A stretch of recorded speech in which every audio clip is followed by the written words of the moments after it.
Buenos días, familia. Como cada mañana nos acercamos ante el Altísimo para agradecerle por la nueva oportunidad que nos da de recibir su aliento de vida. Les invito para que meditemos en su palabra. Bienvenidos. Familia, muy buenos días. Nuevamente le damos gracias a Dios por darnos el privilegio de acercarnos en esta mañana para recibir de Él su aliento de vida. Hoy la meditación, la reflexión, tiene que ver con un rey que gobernó durante 52 años en Jerusalén, el rey Usías. Bueno, familia, Dios bendice a quienes le buscan de todo corazón, pero no pasa por alto la rebelión. Él castiga el pecado, no sin antes dar una oportunidad para el arrepentimiento. Usías comenzó a reinar en Jerusalén a los 16 años. En ese tiempo en que reinó, seguramente influyó mucho su padre Amasías y su madre Jecolías, pues tan solo a los 16 años tomó las riendas de un país. Y seguramente sus mentores, además de un sacerdote llamado Zacarías, influyeron mucho en la vida de este joven. No hay duda que definitivamente el ejemplo de los padres marca mucho a los hijos. Yo quiero detenerme también un poco en lo que dice el segundo libro de Crónicas, capítulo 26, versículo 5. Y persistió en buscar a Dios en los días de Zacarías, entendido en visiones de Dios. Y en estos días en que buscó al Señor, Él le prosperó. Si hay algo que debemos definitivamente nombrar y seguramente ver en la vida de Usías es que en los primeros años de su vida dependía mucho del profeta, del sacerdote Zacarías. Seguramente acudía a él cada que debía tomar una decisión seguramente seria. La Biblia me dice que este hombre fue muy próspero, demasiado próspero. Dice en el capítulo 26, versículo 8, de esta manera: y dieron los amonitas presentes a Usías, y se divulgó su fama hasta la frontera de Egipto, porque se había hecho altamente poderoso. En el versículo 9 dice que Usías edificó torres en Jerusalén. En el versículo 10 también dice que edificó torres en el desierto, abrió muchas cisternas. Esa cuestión de las cisternas sería como hoy en día abrir seguramente pozos de petróleo. El que tenía el agua en ese desierto seguramente tenía mucha prosperidad. También me dice en este versículo 10 que tuvo muchos ganados, peñas, viñas, labranzas, en los montes como en los llanos fértiles, porque el tipo amaba la agricultura. ¿Cuánto anhelamos seguramente gobernantes, estadistas, que tengan esta visión de una verdadera reforma agraria, que estén prácticamente pendientes de todo el Estado? Versículo 11 dice que tuvo también un ejército, guerreros, que seguramente le daban confianza y le daban seguridad al rey. Todo el número de los jefes de familia valientes y esforzados eran 2.600. Estos 2.600 tenían a cargo más o menos, dice aquí la palabra de Dios en el versículo 13, que tenían 307.500 guerreros poderosos y fuertes para ayudar al rey contra los enemigos. O sea, el tipo no descuidaba absolutamente nada. La parte agrícola, la parte de la economía, ¿cierto?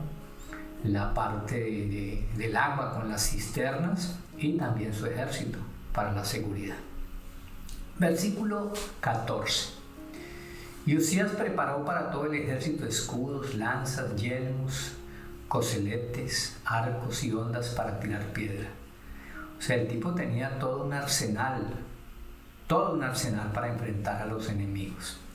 Y en el versículo 15 dice: e hizo en Jerusalén máquinas inventadas por ingenieros para que estuviesen en las torres y en los baluartes para arrojar saetas, grandes piedras y seguramente fuego sobre los enemigos.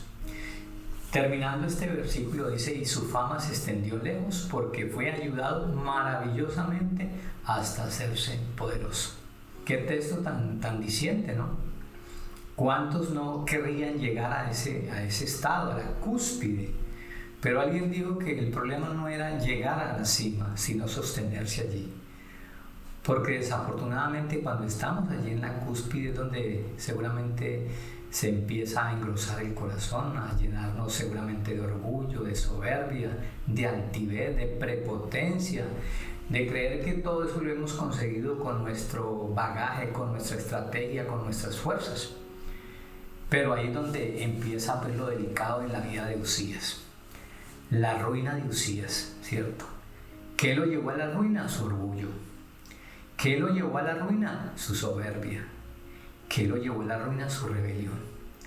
La soberbia y el orgullo fueron los más grandes enemigos de Uzías. Miren lo que dice, no fue prosperado porque buscó a Dios, claro que sí. Pero ya en el versículo 16 dice, mas cuando ya era fuerte, su corazón se enalteció para su ruina.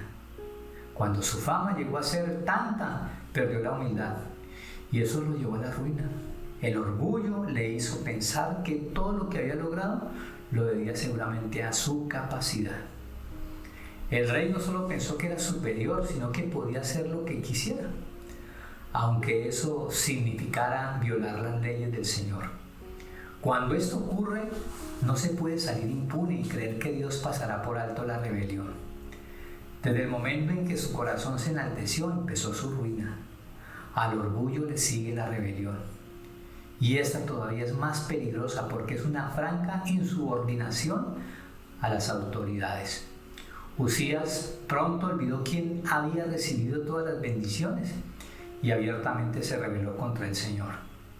A la rebeldía le siguió la usurpación de funciones, entrando en el templo del Señor para él mismo, siendo el rey, quemar el incienso. El pecado de Uzías fue gravísimo. Desde el momento en que pone sus pies dentro del santuario ya está pecando contra el Señor. Solo los sacerdotes podían entrar, ¿cierto?, a ofrecer el sacrificio al Señor. Él lo sabía, él era consciente de que estaba cometiendo un gravísimo pecado. Sin embargo, Uzías cree que él también puede hacerlo, así que entra al lugar santo y usurpa el oficio de los sacerdotes. Detrás de él van Azarías y 80 sacerdotes más para impedirlo y convencerlo de que vuelva a la cordura. La necedad fue el último paso de su caída. Entonces Uzías, teniendo en la mano un incensario para ofrecer el incienso, dice que se llenó de ira. Y el rey se comportó como un necio y se aferró a hacer su propia voluntad. El orgullo había cegado su corazón, había cegado su entendimiento y sufrió las consecuencias por su terquedad. Uzías, el que había comenzado bien, luego se ensorbeció, se rebeló, usurpó funciones y actuó como un necio. ¡Qué enseñanza tan maravillosa! ¿Cuánto tenemos que cuidar nuestros corazones? Seguir siendo humildes, dependiendo de Dios. Que eso sea lo que nos distinga a nosotros como siervos, como hijos. Frente a las bendiciones que el Señor nos otorgue o la prosperidad que Él nos dé, mantengamos los pies en la tierra. Recordemos que toda buena dádiva y que todo don perfecto desciende del Padre de las luces, en el cual no hay sombra de variación. ¿Cuál fue el castigo de Uzías? Dice, antes de recibir el castigo por su rebelión, él tuvo la oportunidad de arrepentirse. Los sacerdotes le advirtieron que saliera del santuario porque estaba prevaricando y que eso sería para su ruina. Si él hubiese desistido, otra había sido la historia, pues seguramente Dios le había perdonado. Y Dios no rechaza un corazón contrito ni humillado, como lo dice el Salmo 51, 17.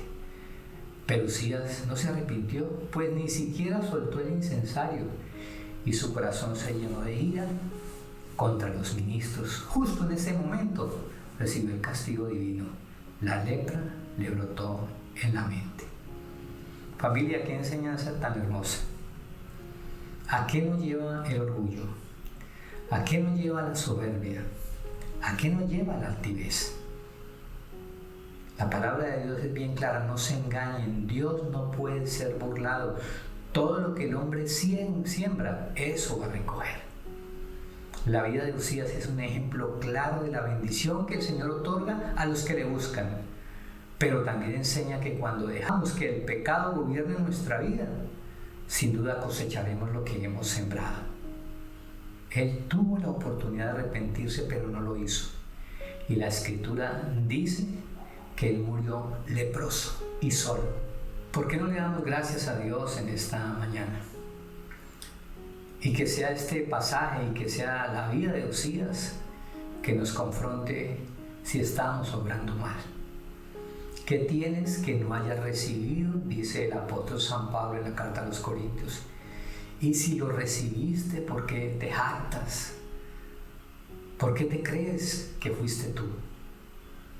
El mismo libro de Deuteronomio, en el capítulo 8, textualmente nos dice: cuídate de no olvidarte del Señor que te sacó de Egipto. No suceda que comas y te sacies, no sea que edifiques grandes casas y las habites y digas que es tu fuerza, que es tu sabiduría, tu poder. No es fácil sostenerse en la cima. En la cima es donde deberíamos estar más humildes, los pies en la tierra y el corazón y la vista en el cielo. ¿Por qué no pedirle al Señor en esta mañana que examine nuestra vida, que examine nuestro corazón? Qué fácil se puede engrosar el corazón. Qué fácil nos podemos llenar del orgullo, de la soberbia, de la altivez y olvidarnos del Señor. En esta mañana, ¿por qué no le dices al Señor que pese tu corazón? ¿Por qué no le das gracias por todo lo que el Señor te ha dado? Por el respaldo que ha tenido contigo, con tu negocio, con tu empresa, con tu familia. ¿Por qué no pedirle al Señor que siga siendo de nosotros hombres y mujeres humildes? Que siempre haya en nuestros corazones gratitud hacia Él. Gracias, Señor, por todo lo que hemos recibido de ti, Señor. Porque has sido bueno con nosotros, misericordioso con nosotros, Señor. Líbranos de pecar contra ti, Señor. La lepra le salió en la frente a Usías. Hacía rato ya la tenía. Cuántas cosas manifestamos a través de nuestras palabras, de nuestros gestos, de nuestras actitudes, de nuestro carácter. Cuando este hombre seguramente había podido pasar a la historia como uno de los grandes reyes en Jerusalén, dice que murió leproso toda la vida. ¿Por qué no decirle al Señor que quite esa lepra en nosotros?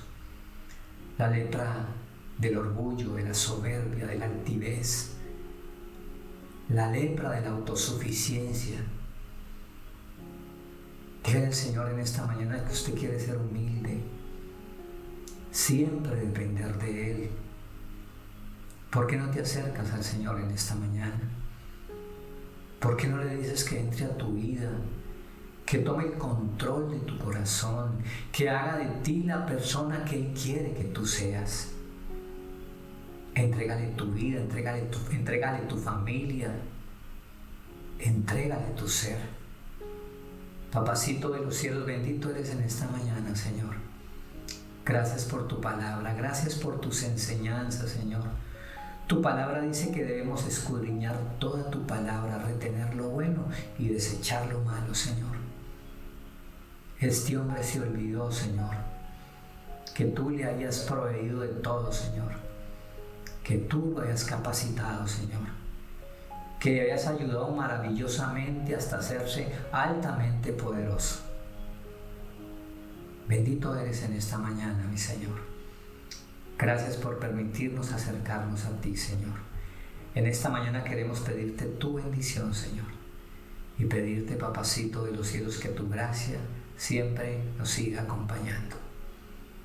Padre, bendícenos en este día, Señor.